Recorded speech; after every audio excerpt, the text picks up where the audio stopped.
Le thème d'aujourd'hui, il s'affiche. Lève-toi et marche. Amen. Ouf. Lève-toi et marche. Toute cette semaine, j'ai prêché lève-toi et marche, une expression, un propos que nous retrouvons dans la parole de Dieu, en tout cas peut-être parfois sous une forme un peu différente, mais à plusieurs reprises. Et c'est biblique. Se lever et marcher. Amen. Et j'aimerais, vous allez comprendre le fond de ma pensée, j'aimerais vous dire aujourd'hui que ceux qui doivent se lever et marcher, ce ne sont pas que ceux qui sont infirmes des pieds. Pas seulement ceux qui sont impotents ou paralytiques. Mais lève-toi et marche, je crois que c'est un appel que Dieu nous lance à tout un chacun. Et dans l'esprit de ce message, je voudrais vous amener à cette réalité. On lira deux références tout à l'heure, Acte 3, verset 6 et Luc 15, verset 17 à 21. Premièrement, on va lire donc ce verset. La Bible dit... Alors Pierre lui dit, je n'ai ni argent ni or, mais ce que j'ai, je te le donne. Au nom de Jésus-Christ de Nazareth, lève-toi et marche. Souvenez-vous ce texte, vous avez Pierre qui est là avec un autre disciple, ils vont au temple et là, à l'entrée, ils voient quelqu'un qui n'a plus l'usage de ses pieds, boiteux, et il est là en train de faire l'aumône, la quête. Comme chez les Juifs, c'était un devoir. Eh bien, il était placé au bon endroit parce qu'il était sûr de pouvoir certainement récolter suffisamment d'argent pour pouvoir soit se soigner, soit manger. Et puis Pierre arrive et, bon, comme tout disciple bien engagé avec le Seigneur, il n'avait rien sur lui. Il n'avait pas beaucoup de sous et rien, il n'a rien sur lui, ni argent ni or. Mais ce qui est extraordinaire, c'est que Pierre montre par sa réponse et révèle à cet homme que ce dont il a réellement besoin, ce n'est pas d'argent et d'or, c'est de la guérison. Et c'est de rencontrer le Sauveur. Voyez ? Et donc il va lui dire, lève-toi et marche. Si vous arrivez malade et vous demandez quelques pièces pour vous aider à vous soigner, et si quelqu'un en échange vous propose la guérison, si Jésus vous propose la guérison, je crois que cela pourrait nous surprendre, mais dans le bon sens du terme, nous serions heureux de pouvoir être enfin libres et guéris. Alléluia. Voyez ? Il y a cet exemple-là. Alors, je donne quelques autres exemples. Allez, je vais vous interroger ce matin, on va poser quelques questions. Vous êtes d'accord avec moi ? Allez, Jean 5, 8. C'est dans quelles circonstances ? Il y a un indice, il y a le petit logo là. Ça vous rappelle quelque chose ? Alors, il y a celui qui est... Ouais, il a besoin qu'on le pousse dans la piscine, pas parce qu'il a peur de sauter du plongeoir, hein, parce qu'en fait, il est malade. Il est malade depuis 38 ans. Vous avez un homme malade depuis 38 ans et personne pour le pousser dans la piscine.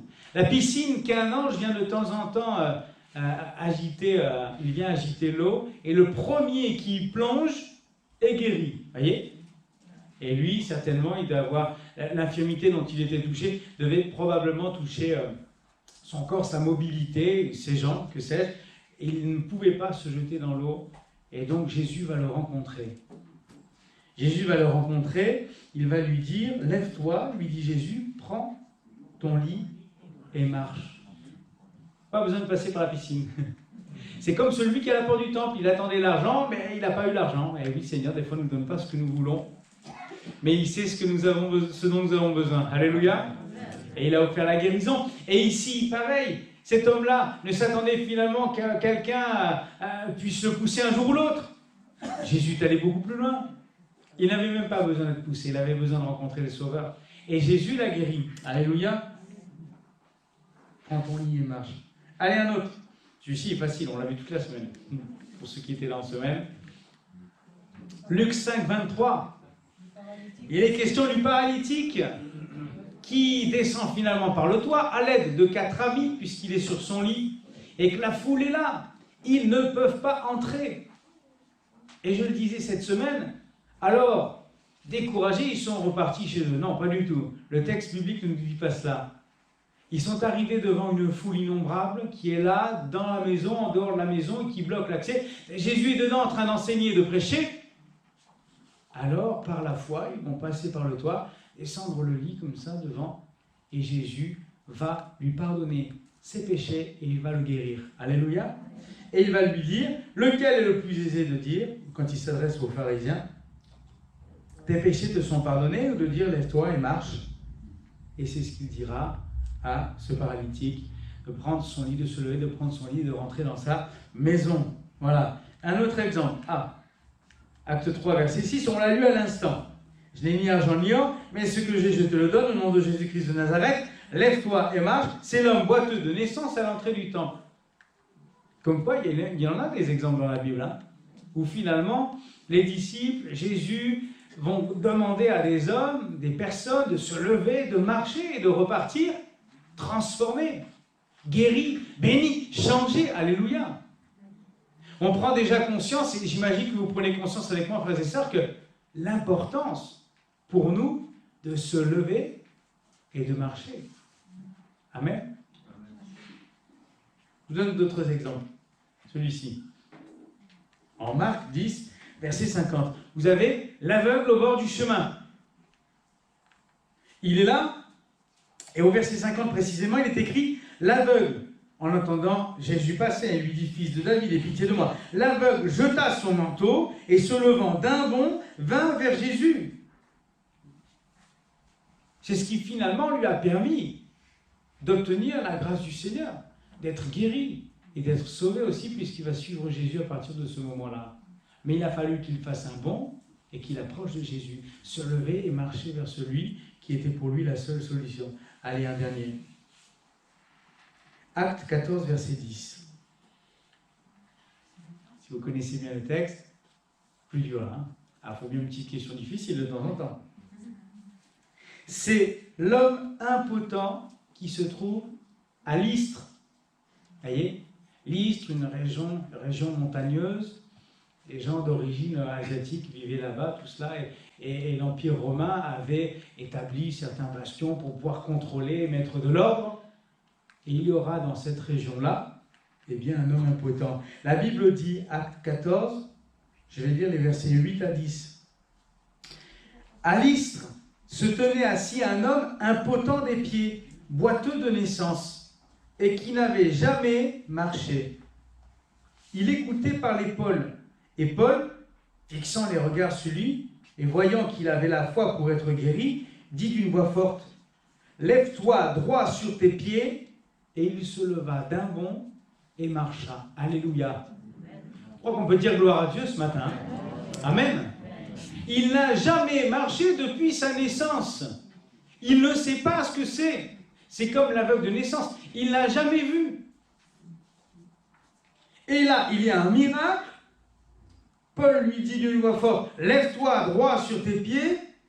Il se leva d'un bond et marcha. Alléluia. Parce que le Seigneur est tout-puissant. Quel est le point commun de ces différents cas bibliques? Ces personnes qui un jour se sont levées dans leur vie et se sont mis à marcher. Quel est leur point commun? Avant de rencontrer Jésus ou les disciples, leur véritable problème, si j'y arrive, c'est qu'ils sont malades. Ils sont malades. Leur véritable problème, c'est la maladie, l'infirmité. On le sait aussi, c'est leur vie, puisque tout homme est pécheur et a besoin de connaître Christ et la grâce du Sauveur pour être sauvé. Donc, c'est un double problème. Mais ici, ce qui les empêchait de se lever et de marcher, c'était leur maladie, leur infirmité. C'est l'infection du corps. Mais on va voir maintenant un exemple et on va le lire ensemble. Je vous invite à le chercher. C'est Luc chapitre 15, verset 17. Je vous laisse ouvrir vos Bibles. Luc 15, verset 17. Voilà. Si vous ne l'avez pas aujourd'hui, pensez à la prendre la prochaine fois. Elle est si précieuse pour nous. Luc 15, verset 17. Et on va lire jusqu'au verset 21. Et on va voir un cas quelque peu différent. Un homme qui s'est levé, qui s'est mis à marcher. Luc 15, 17.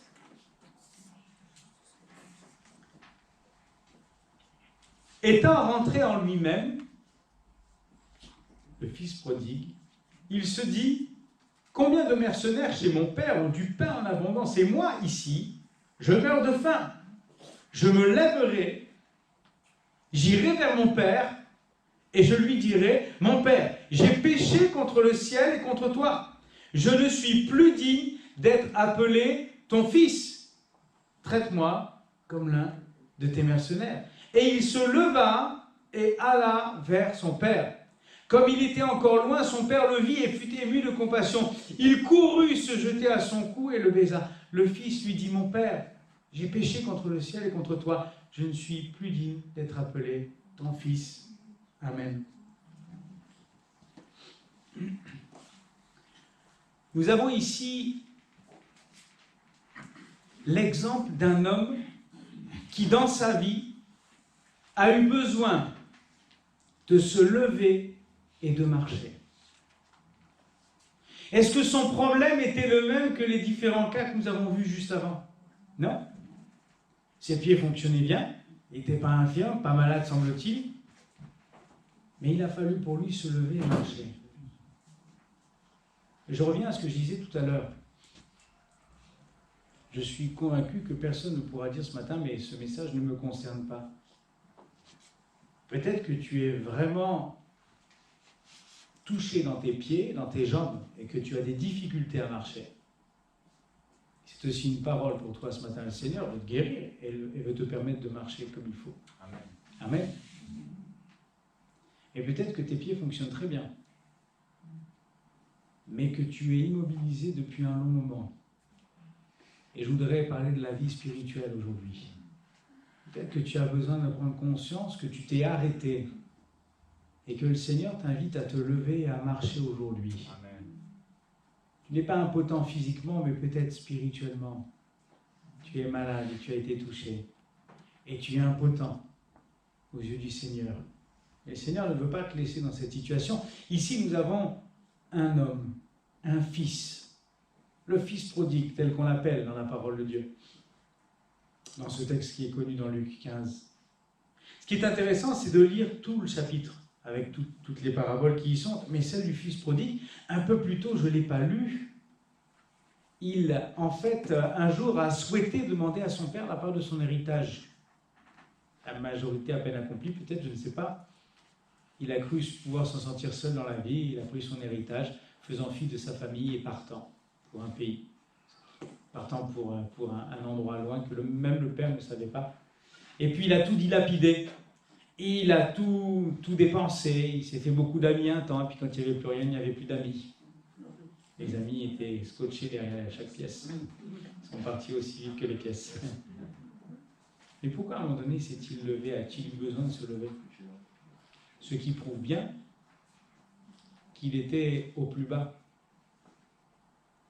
qu'il était certainement assis ou couché. Et quand on lit le texte juste avant, le verset 17, on sait que dans son point le plus bas de sa vie personnelle, il s'est retrouvé parmi les cochons, à manger les carouges, à essayer, à tenter. Il aurait bien aimé manger les carouges, ce que mangeaient les cochons. Il était là, il s'occupait certainement d'eux, il avait trouvé un petit travail parce qu'il ne pouvait pas faire autrement.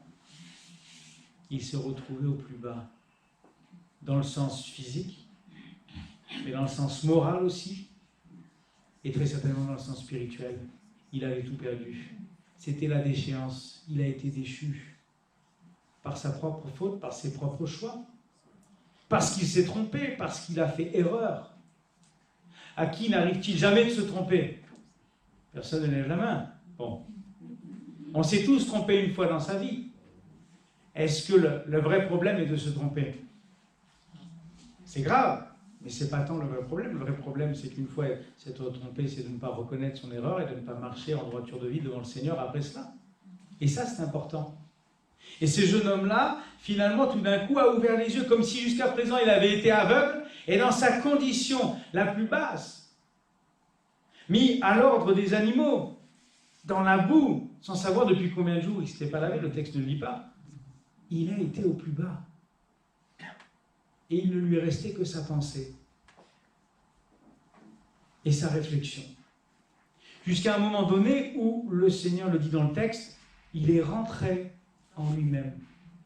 C'est-à-dire qu'il a commencé à faire un examen de sa vie, de l'état où il en est. Peut-être que toi, tu es en ce moment justement en train de faire un examen de ta vie. Qu'est-ce que tu as parcouru jusqu'à aujourd'hui? Qu'est-ce que tu as accompli? Qu'est-ce que tu n'as pas accompli? Où est-ce que tu veux aller? Qu'est-ce que tu veux faire? Sur la liste de tes projets, combien ont été réalisés? Combien ne sont pas réalisés? Est-ce qu'il y a des choses du passé que tu regrettes et si tu pouvais revenir en arrière, tu les effacerais? Tout un tas de questions qu'on peut se poser quand on s'examine, quand on rentre en soi-même. Jusqu'à présent, tu n'as jamais marché avec le Seigneur. Aujourd'hui, tu te poses la question, tu rentres en toi-même, mais est-ce que Dieu existe vraiment? Pourquoi l'Église est-elle là? À quoi sert-elle? Et si tout cela était vrai, pourquoi on me dit que d'un côté c'est faux, de l'autre côté, j'ai comme l'impression qu'il y a quelque chose de plus à découvrir? Cet examen, c'est ce qui va changer sa vie à ce jeune homme. Il s'est retrouvé au plus bas et il s'est rendu compte qu'en fait, il était dans la boue parmi les cochons. Et sa première réaction, ça va être de réaliser et de dire: mais j'ai péché.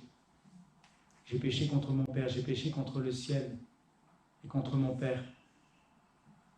Et il aurait pu en rester au constat, mais il va aller plus loin.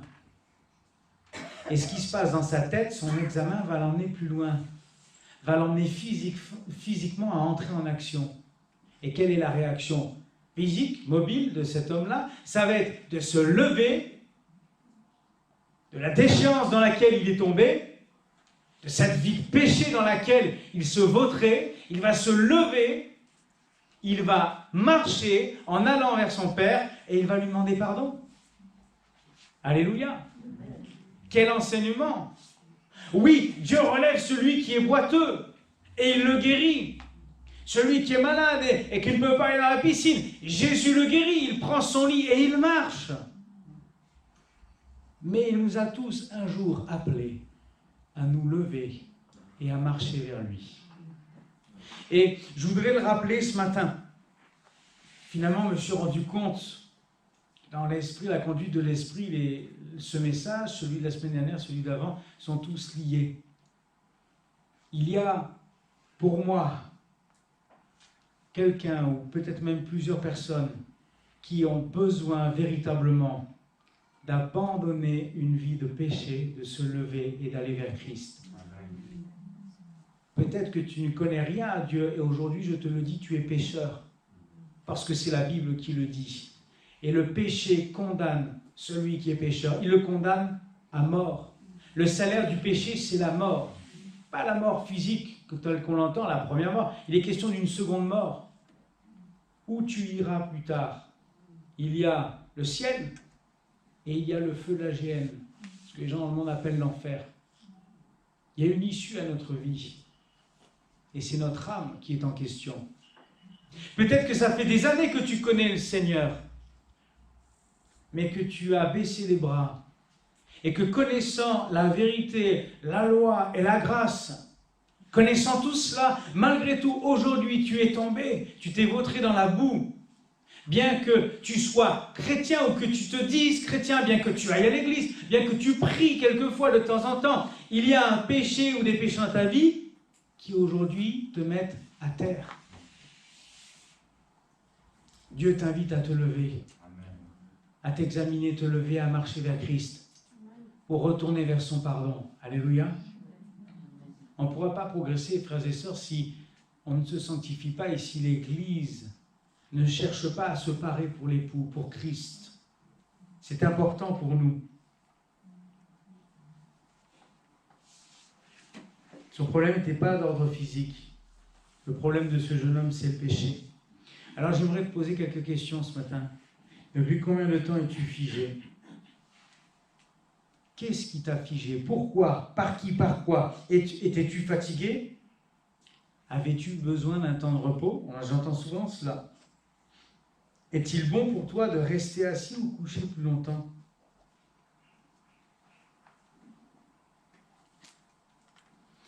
Tous ces exemples bibliques nous amènent à comprendre une chose. Lève-toi, pour moi, c'est prendre position. Et marche, c'est suivre le Seigneur. Aujourd'hui, je fais un appel. Que tu ne connaisses rien de Dieu et de la parole de Dieu, de la Bible, ou que tu le connaisses depuis 30 ou 40 ans, Il y a un appel qui est lancé aujourd'hui sur l'Église tout entière, moi y compris. Lève-toi et marche.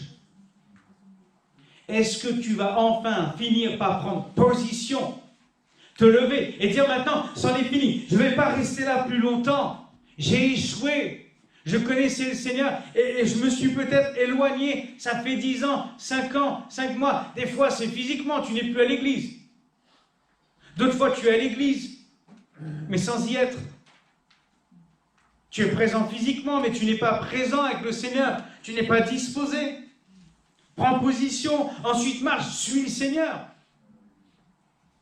Parce qu'il est encore temps aujourd'hui, même si tu as connu le Seigneur par le passé, de te rendre compte de la situation dans laquelle tu es et de demander pardon au Seigneur. Seigneur, j'ai donné ma vie il y a 25 ans par les eaux du baptême. Aujourd'hui, je me rends compte que ma vie n'est pas conforme, n'est pas en conformité avec les Écritures. Pardonne-moi, merci de m'en avoir fait rendre compte. Et qu'aujourd'hui, je ne puisse pas rester figé, paralysé là où je suis. Mais Seigneur, je crie à toi, aide-moi à me lever, guéris-moi, lève-moi. Et que je puisse marcher, aller vers toi, à la poursuite de Christ sans cesse. Amen. Je vous le dis, je suis franc, vous commencez à me connaître au fur et à mesure. Moi, j'entends trop souvent, j'étais malade, je travaille, je suis fatigué, je cours tout le temps. J'ai entendu quelqu'un, je me permets de le dire parce que la personne n'est pas là ce matin, mais aux aléas de mes visites, entretiens, rencontres même, vous voyez, dehors. Hier, c'était l'occasion, on a rencontré quelqu'un avec mon épouse en se promenant avec les enfants et on parlait de Dieu parce que j'ai déjà vu un entretien. Et souvent, j'entends, j'ai pas le temps, je travaille, je cours partout. Oui, on court partout. Je suis le premier à faire le constat que dans la société d'aujourd'hui, ce qu'on nous demande, c'est de courir dans tous les sens, tout le temps. Je suis entièrement d'accord avec ça. Est-ce qu'on ne pourrait pas courir pour Dieu, frères et sœurs? Amen. Amen. Plutôt de courir après le vent et pour des futilités à droite et à gauche, systématiquement. Ah, si on est obligé de courir tout le temps, alors Seigneur, moi je courrai pour toi. Amen. Si je n'ai pas le choix, alors permets-moi de courir pour toi. Comment est-il possible que je ne puisse pas dégager 2 heures, 3 heures de mon temps pour la vie de l'Église par semaine? À prendre un temps chaque jour et dire, je vais me lever, le matin aussi, et je vais prier, je vais suivre le Seigneur. Lève-toi pour gagner, lève-toi pour aller plus loin. Lève-toi pour ne pas devenir une proie facile. Vous savez que l'ennemi, le diable, est comme un lion rugissant cherchant qui le dévorera. Et j'avais vu des reportages animaliers, c'est que les enfants sont de moins en moins intéressés à ce genre de choses, mais de temps en temps, c'est bien de regarder ça. Et comment ils procèdent, les prédateurs? Ils regardent. Ça dépend, si le lion et le crocodile, ils ont des techniques différentes, mais sensiblement les mêmes. Ils regardent, ils observent, ils se cachent, ils se camouflent, ils s'approchent doucement comme ça. Et puis quand ils en voient un qui est esselé, un peu en abord du groupe, ah tiens, il y a une brebis là, voilà, un bison qui est en train de boire là dans l'eau. En plus, c'est un petit, c'est un bébé. Super, on va lui sauter dessus. Il attend que, hop, il perde l'attention, et là, on devient une proie facile, frères et sœurs, pour l'ennemi, à partir du moment où je me suis arrêté. Tant que je suis en marche, tant que je suis en course, et tant que je suis dans le troupeau, je ne suis pas une proie facile. Parce que nous sommes ensemble, parce que je ne me suis pas arrêté. Celui qui est statique, celui qui ne bouge plus, devient une proie facile. Même dans l'armée, c'est la même chose. Je ne suis pas un spécialiste de l'armée, mais il y en a quelques-uns qui connaissent ça. Celui qui est caché, qui est statique, qui ne bouge pas, s'il est débusqué, finit par être une proie facile. Et le Seigneur nous invite à ne pas rester dans l'état où nous sommes, mais à prendre position. Il y a un texte, je ne sais pas si je l'ai mis, oui. C'est Michée au chapitre 2, au verset 10. La Bible nous dit, « Levez-vous, marchez, car ce n'est point ici un lieu de repos. À cause de la souillure, il y aura des douleurs, et des douleurs violentes. » Le prophète Michée, dans ce livre, dénonce les faux prophètes et le péché.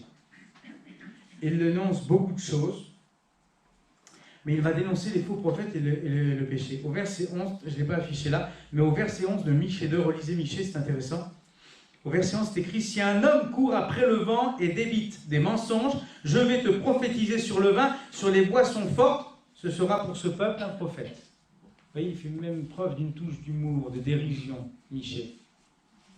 Pourquoi il dit ça?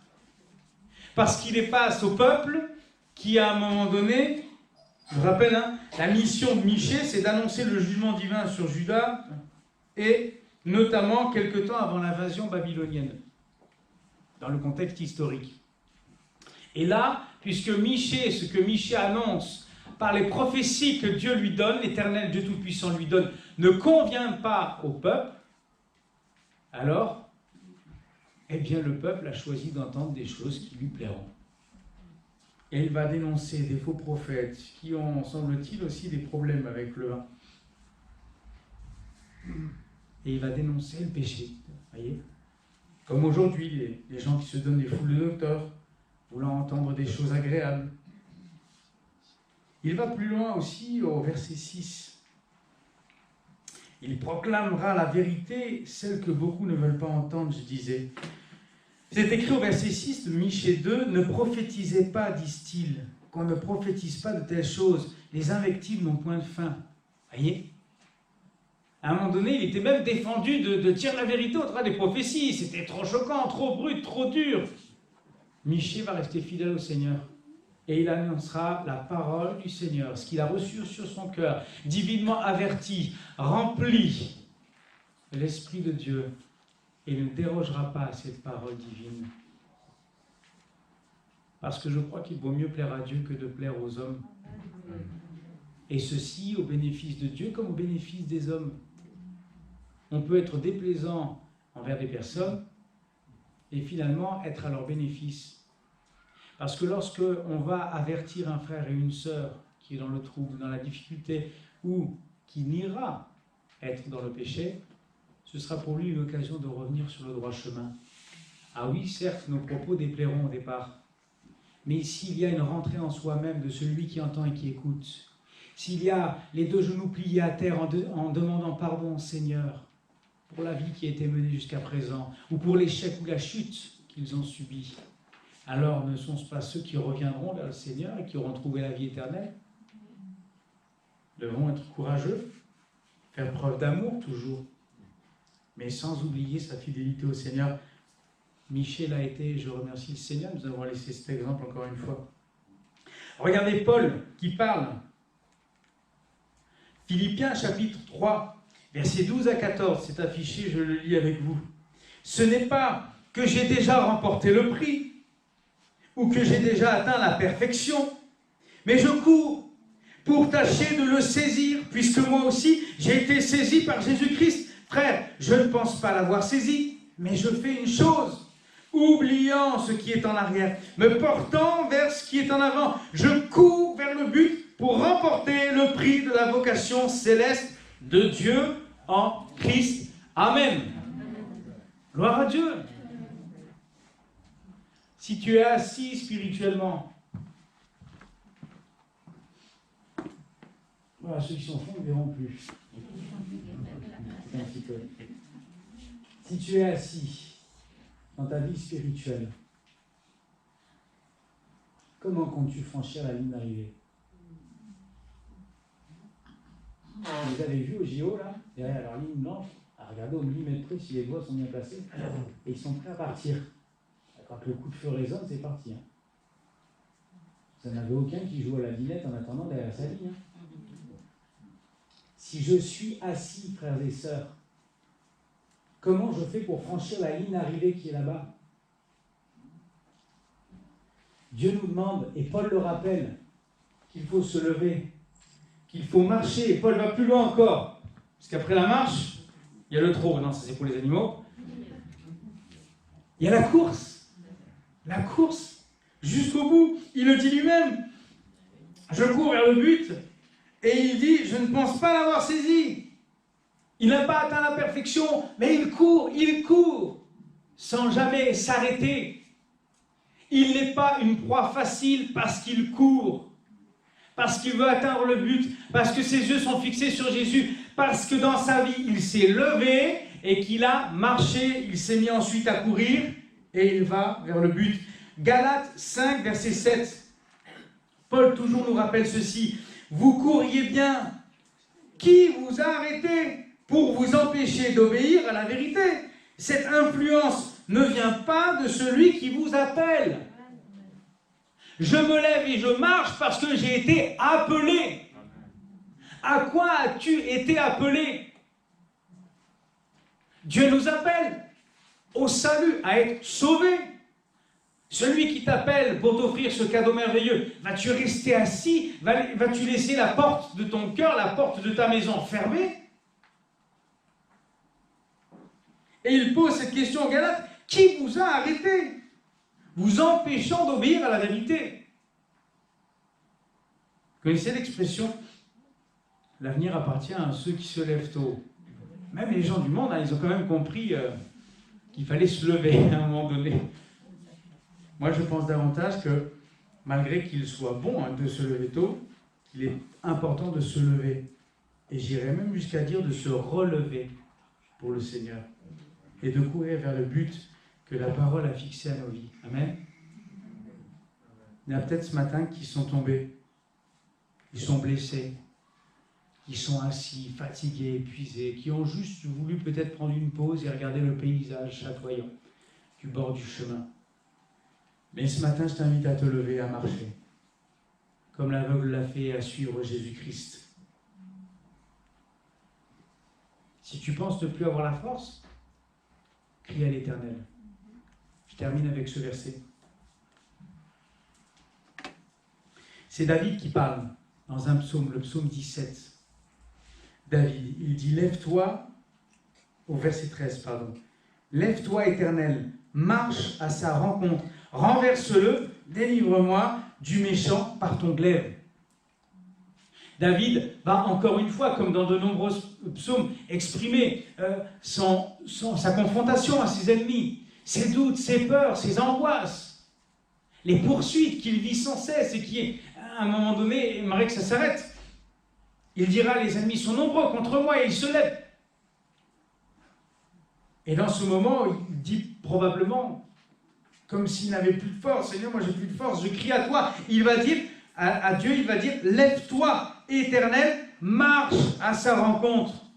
Si toi, tu n'as plus la force de te lever et de marcher pour le Seigneur, crie à l'Éternel, crie à Dieu, lève-toi, marche pour moi, contre mes ennemis. Dieu nous a laissé un exemple. Dieu lui-même se lève et marche pour nous défendre. Amen. Et moi, je veux me lever pour lui et je veux marcher à sa suite pour gagner avec Jésus-Christ. Amen.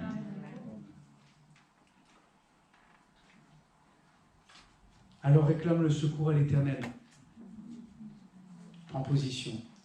Lève-toi et marche. Ne reste pas là où tu es, dans la situation dans laquelle tu es. Tu vas très certainement être amené à prendre des décisions qui, dans un premier temps, vont faire mal, vont peut-être même te faire souffrir. Et quand on doit régler une situation de péché et qu'on doit se détacher d'une situation de péché, certes, il va y avoir des douleurs. Mais craignons davantage les douleurs causées à l'âme. Le jour où nous nous retrouverons devant Jésus, si nous ne sommes pas approuvés. Je n'ose pas imaginer à quel point eh bien, la déchéance totale et pour l'éternité peut être une source de souffrance. Alors prends la décision maintenant. Dis non à Satan. Dis stop au péché. Lève-toi, marche, comme ce jeune homme qui a pris conscience que eh bien, sa vie se trouvait auprès de son père. Il est retourné vers son père. Ils ont couru, ils se sont serrés dans les bras. Et il a reconnu. J'ai péché contre le ciel et contre toi, papa. Pardonne-moi. Alors levons-nous et marchons pour le Seigneur. Alléluia. Je vous invite à fermer les yeux, à baisser la tête. Seigneur Jésus, merci pour ta parole. Merci pour ton message. Ce matin, les enfants ont eu l'occasion d'avoir un message sur une thématique similaire, courir vers le but, pour toute cette année. Et je veux prier pour l'Église. Et je veux prier, sans faire d'appel proprement parler, mais tu connais les cœurs, toi. Seigneur, tu lis dans les cœurs ce que les hommes cachent aux autres hommes. rien ne t'est caché, Seigneur. Et je veux ce matin prier pour l'Église et pour chaque personne qui compose l'Église, ici à Marmande, mais je pense à l'Église du monde, les rachetés ensemble, réunis, qui forment le peuple élu et sauvé, Seigneur. Je prie, Seigneur, afin que tu nous bénisses, que tu nous aides à nous lever et à marcher, Seigneur. À ne pas rester où nous sommes. Très certainement, au milieu de nous, il y a des hommes, des femmes qui ont besoin de régler des situations, de les déposer au pied de la croix, d'abandonner un chemin pour en prendre un autre, celui de la vie, Seigneur.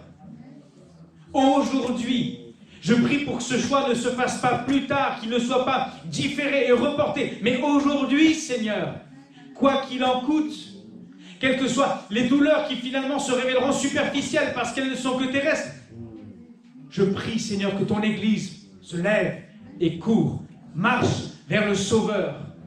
Une Église qui a décidé de vivre pour Christ, de chercher ta face. Oh, merci Seigneur, au nom de Jésus. Bénis celles et ceux qui aujourd'hui vont avoir le courage de t'avouer les moindres recoins de leur vie, prendre un temps de prière, un temps d'introspection, rentrer en eux-mêmes. Aujourd'hui, peut-être des larmes abondantes versées, que sais-je, peu importe, Seigneur. Mais ce qui se passe dans les cœurs, Seigneur, je prie pour que la foi et l'authenticité soient manifestées. La prise de position qui nous amènera dans un chemin de victoire, de succès, d'après la parole de Dieu. Parce que celui qui se confie en toi, il est béni, il est guéri, il est sauvé. Et je veux aussi prier et terminer par là. Pour ceux qui aujourd'hui sont malades dans leur corps, et particulièrement peut-être ont des difficultés de mobilité, de locomotion, je prie, Seigneur, pour que tu opères la guérison, parce que tu l'as dit à celui qui était paralytique, lève-toi et marche au nom de Jésus. Alors merci de donner la guérison, parce que la guérison ne vient que du ciel. La guérison parfaite ne se trouve qu'en Jésus-Christ, qui a donné sa vie et qui, dans ses meurtrissures, nous a offert la guérison, Seigneur. Alléluia. Merci pour la bénédiction, Seigneur, que tu accordes à tout ton peuple. Sois glorifié, Seigneur, au nom de Jésus. Amen. Amen. Gloire à Dieu. Amen. Que Dieu vous bénisse, mes frères et sœurs. Pratiquons la parole, mettons en pratique ce que nous avons reçu, chacun. Que je vous souhaite un bon appétit, un bon retour aussi en famille, un bon dimanche après-midi. Et je vous dis à cette semaine et à dimanche prochain. Voilà, soyez bénis. Au revoir.